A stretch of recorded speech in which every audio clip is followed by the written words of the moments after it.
Grand Theft Auto Online is a massive game filled with missions, heists, and challenges that you're going to need to complete throughout your criminal career. In today's video, I'll be showcasing the 5 best vehicles to help you get through the ways as smooth as possible. Starting off in the number 5 position, I mean, you already know what it is. I'm driving it, being the armored Kuruma. Why is the armored Kuruma so good? Well, it's because you literally cannot take damage while driving the car. As we can see, these cops, they're gonna shoot at me all day long, and it does nothing. I mean, sure, you can see it does a little bit of damage to the glass, but I personally will not take any damage from the AI shooting at me. Because of this, it makes the armored Kuruma one of the most efficient vehicles in the game for not only completing missions, but literally anything that has to do with NPCs. The armored Kuruma is the #1 go-to vehicle. I'm a veteran player. I've played this game for over, 9-10 years at this point, and I still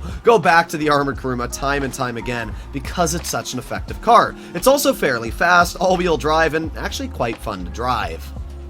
In the number 4 position, we arrive at my favorite supercar in all of GTA, the Ocelot Virtue. First of all, I just think this car looks absolutely amazing. It's got some great livery options and some fantastic customization going for it, but it gets even better. This is an Amani Tech car, and what that means is it first of all can put on a missile lock-on jammer. That means nobody can fire homing missiles at you, so if you're in a normal public session, you are never ever going to have to worry about being shot at by flying broomsticks or anything that can shoot missiles. But the better thing is that even if you do get hit by the occasional stray missile, this vehicle can survive 10 of them.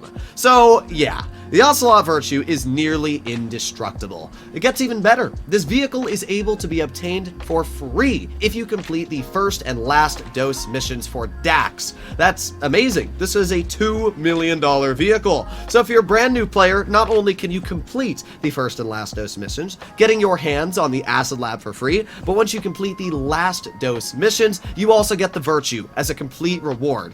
I mean, that's just absolutely fantastic. Now, obviously, you still need the agency to purchase the upgrades for the Virtue, but I mean still, it's such a nice car. And the best thing about it is that it's also really fast. A lot of the Amani Tech cars have downsides compared to their normal counterparts, but nah, the Virtue, it achieves a top speed of 120 miles per hour. And that might not sound very good, but it's the acceleration that this car has. It is the fastest accelerating car in the game. It can go 0 to 120 in about 5 seconds, which is crazy. So because of that, it's actually the 11th fastest lap time car when it comes to the supers category. So yeah, the Virtue, it's incredible. It's fast, it's super fun to drive, and it looks amazing. And the fact that it's got incredible amounts of armor makes it, in my opinion, not only the best Amani Tech vehicle, but the best supercar for anybody to use in any normal session. Now you might be asking, why would I ever want to use the Virtue when I could just pull out an Oppressor Mark II or a Toreador? Well, if you're ever planning on doing missions, for example, the VIP missions for Dr. Dre, this is a fantastic vehicle because it's fast to get you from point A to point B, and obviously you can't use certain weaponized vehicles in these missions. So the Virtue, again, is just a great choice.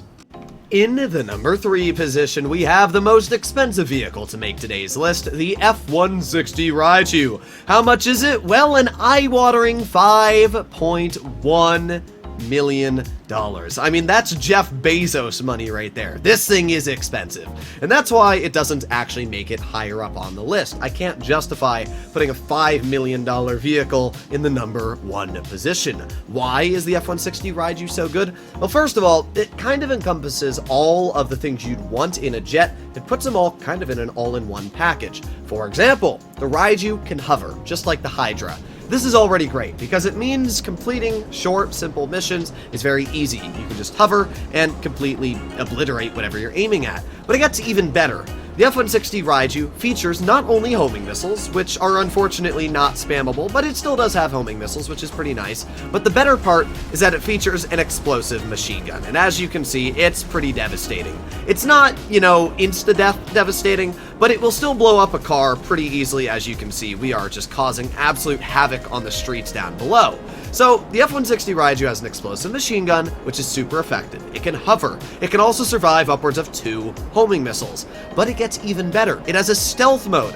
Activating stealth mode means that this jet will now no longer appear on the radar for any players that try to cause you grievances. That's amazing. It means you can just mind your own merry time and do whatever you want, and if somebody ever tries to cause you trouble, boom, you're right on your tail with a stupid fast jet. And how fast is this jet? 230 miles per hour. It is the fastest flying vehicle in all of Grand Theft Auto Online. So when you add all these things together, I mean, it's basically one of the most effective vehicles. What's the problem? Well, it's the fact that it counts as a personal aircraft. To call in a personal aircraft, you need to scroll over to vehicles and scroll until you find the F-160 Raiju. So scrolling, we still gotta go, whatever. Let's just pretend my Tula, because my Raiju's blown up, is the jet, right? So my Tula is gonna spawn in at a random location on the map. We gotta wait a little bit for it to spawn in. So now my Tula is gonna spawn in right at this random location. The problem I have with personal aircraft is that to call in a personal aircraft, it takes up your personal vehicle, which means you can't call out a car to actually get to your aircraft. So you're gonna have to call out a Sparrow to then fly your Sparrow to another flying vehicle. It's just kind of redundant and it wastes a bit of time. It's one of the major reasons why I think that the Raiju doesn't make it higher up on the list. But it's still an amazing jet. It's incredibly fast and super good at dealing with targets. In the number 2 slot, we have, coincidentally, 2 vehicles, the Toreador and the Vigilante. Now, normally I would like to tell you which one's better, but in this case, I think it's only fair if I tell you why I think both of these vehicles deserve to be in the number 2 slot, and it really depends on what you as a player plan on doing. For example, the Toreador is no longer able to be used in missions, and because of that, the Vigilante is now the only weaponized vehicle that can shoot homing missiles now able to be used in missions. So what that means is the Vigilante is way better for any missions that you obviously want to use homing missiles and destroy everybody.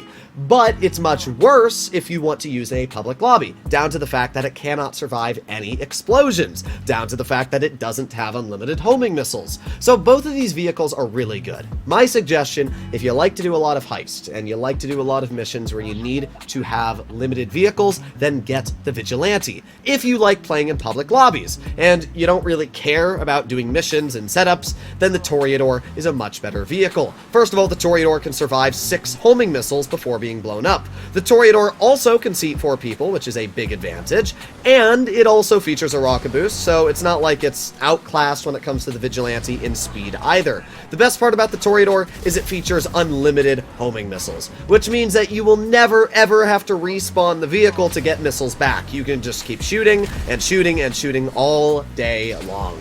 I personally like the Toreador more. I think the car looks better and it's a bit fun to drive, but at the same time, I do use the Vigilante quite often, especially when completing the Dr. Dre VIP missions. So at the end of the day, it is completely up to you and what you think you're going to be using either of these cars for.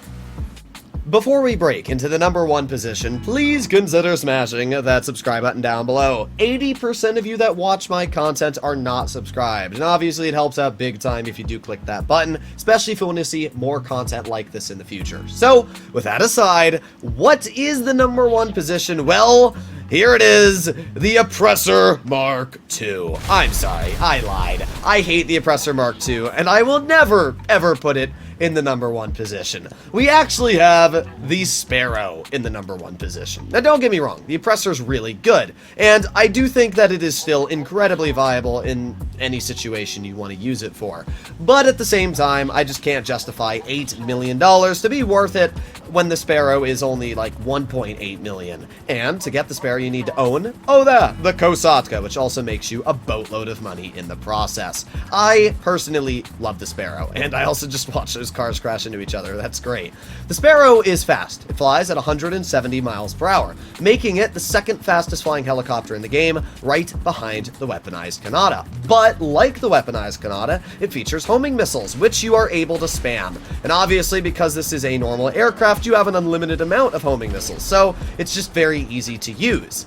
It's even better when you realize that the Sparrow also carries flares, and you can just spam these flares over and over. So if anybody's ever causing you trouble, you launch the flares, and if the missiles still seem like they're gonna hit you, you bail out. But either way, the Sparrow is just an amazing aircraft because it is super easy to use, and calling it in literally takes half a second. You go in your interaction menu, you scroll to Kosatka, and you press Sparrow. It takes a total of 2 minutes after the vehicle's blown up to get it back, and it will spawn in instantly next to you wherever you are. That includes the top of Mount Chiliad. Let's say you try calling out your presser mark O.